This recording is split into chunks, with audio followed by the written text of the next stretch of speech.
Engenheiro, você administra projetos, contratos e responsabilidade técnica. Mas será que está administrando corretamente a retirada do dinheiro da sua empresa? Vou te mostrar a diferença entre prolabore e distribuição de lucros, que a legislação exige do sócio administrador e porque confundir essas retiradas pode gerar problemas sérios.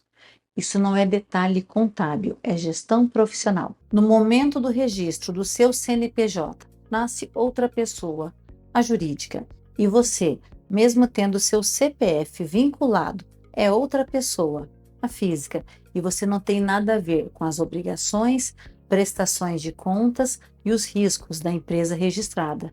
E todos trabalham para um retorno pessoal, profissional e, é claro, financeiro. E você não pode simplesmente retirar o dinheiro recebido pelo CNPJ e transferir para sua conta pessoal. Existe uma conformidade fiscal, regras para cumprir obrigações tributárias e legais. Sou Neuza Manfrim, contadora de empreendedores e digitais. Te ajudo a pagar o menor imposto do seu segmento de forma legal. Este vídeo é para o empreendedor que já tem a sua empresa constituída. Caso você ainda esteja usando o seu CPF para atividades de negócio, temos vídeos neste canal explicando e mostrando quanto te custará permanecer assim. Então vamos lá, existem duas formas legais da empresa retribuir financeiramente seus sócios. Uma por seu trabalho dedicado na empresa, que é a retirada de prolabore, e a outra pelo resultado do seu negócio, que após apurado, distribui em forma de lucros, que até 2025 era totalmente isento, e a partir de 2026 paga-se imposto de 10% quando distribuídos acima de 50 mil no mês. Este conteúdo é um tema sensível, porque há sócio que faz as retiradas apenas em uma dessas nomenclaturas, a de lucros, entendendo não ser necessário o prolabore. Mas existe um risco neste entendimento e é o porquê deste vídeo. Prolabore. Essa palavra vem do latim e o seu significado é pelo trabalho. É a remuneração do sócio ou seu administrador pelo trabalho desempenhado. É como se fosse o salário do dono. Só recebe prolabore o sócio que efetivamente atua na gestão ou na operação da sua empresa. Aquele sócio puramente investidor ou cotista que está na empresa unicamente pelo resultado, receberá apenas por este resultado os lucros. Reforço: uma das condições do prolabore é a pessoa do sócio exercer atividade e esta atividade ser remunerada pelo seu trabalho. Por isso exclui o sócio que não presta serviços à sociedade. A lei não estabelece períodos, mas é comum ser mensal para suprir os compromissos pessoais, a retirada de prolabore e a previsão legal. A legislação previdenciária, na Lei 9.876, de novembro de 1999, a Lei do Custeio, no artigo 12, inciso 5, a linha F, identifica o titular da empresa e o sócio que recebe remuneração decorrente do seu trabalho como segurado obrigatório na categoria de contribuinte individual. Já a Receita Federal, uma vez unificada com a Previdência Social, se manifestou através da solução de consulta COSIT 120. O fato gerador da contribuição previdenciária ocorre no mês em que for paga ou creditada a remuneração do contribuinte individual, sendo obrigatória a discriminação desta, que é paga pelo trabalho, daquela, que é a distribuição de lucro. Pelo menos parte dos valores pagos ao sócio que presta serviços à sociedade terá necessariamente natureza jurídica de retribuição pelo trabalho, sujeita à incidência da contribuição previdenciária no percentual de 11%. A importância do prolabore, que além da previsão em lei, é por ter a contribuição do INSS que garantirá a cobertura dos benefícios previdenciários, auxílios como acidente, doença, reclusão, aposentadorias, pensão por morte e salário maternidade da empresária. Então, a grande diferença do prolabore são os impostos, e são eles: a contribuição ao INSS, que comentamos, alíquota 11% sobre o valor do prolabore.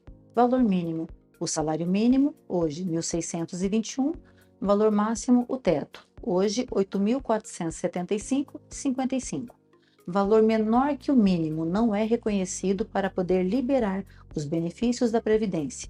e valor maior que o teto é pagar à toa, porque o INSS só te repassa até aquele valor. O imposto de renda retido na fonte, IRRF, incide sobre o valor recebido pelo sócio, descontado antes o valor do imposto do INSS. A alíquota é progressiva, vai aumentando conforme o valor da sua retirada. Desde janeiro, é isento até 5 mil, e acima deste valor pode chegar a alíquota máxima de 27,5% para as empresas não optantes do Simples Nacional, exceto para as enquadradas no anexo 4. Acrescenta 20% de INSS patronal. O risco em não fazer a retirada de prolabore são as possíveis autuações, que já está acontecendo, por haver a confusão com a transferência de distribuição de lucros. Inclusive, não pode distribuir lucros a empresa que tem impostos em atraso, passível de multa. Lei 11.051, de dezembro de 2004, artigo 17. E há quem defende não haver a obrigação de fazer o pagamento de prolabore, mesmo previsto em lei. É perfeitamente adequado nas situações em que nenhum valor é repassado ao sócio, mas não é cabível quando, de fato, houve a retribuição pelo trabalho. Não há lei que limite quanto um sócio que presta serviços à sua empresa deve receber como prolabore. Existe a prática de um salário mínimo, que é o valor que a legislação prevê para que haja a incidência da contribuição previdenciária. Atenção, receber apenas lucros distribuídos por ser rendimento isento, declarando que a atividade não é remunerada, mesmo estando ali trabalhando, prestando seus serviços na empresa. A Receita Federal pode concluir que tudo que o sócio recebeu é prolabore e cobrar a contribuição do INSS sobre o total retirado no mês. Agora vamos falar do fator R. Empresas enquadradas no regime do Simples Nacional podem estar entre 5 anexos, cada anexo com alíquotas específicas, e para saber em qual estar entre estes anexos é através do seu CNAE, que é o código que identifica a sua atividade econômica, que pode ser a principal ou secundária, e por força de lei, as atividades de profissão regulamentada, serviços que exigem alto grau de especialização, cunho intelectual ou científico se enquadram no anexo 5, que inicia com um percentual de 15,5%, o maior percentual dos anexos do Simples Nacional, mas a legislação permite que empresas tenham a possibilidade de alternar para o anexo com imposto menor, o anexo 3, que neste o percentual é de 6%. Para que isso aconteça, deve levar em consideração quanto do seu faturamento são gastos com folha de pagamento, que inclui o prolabore, não os lucros, o prolabore.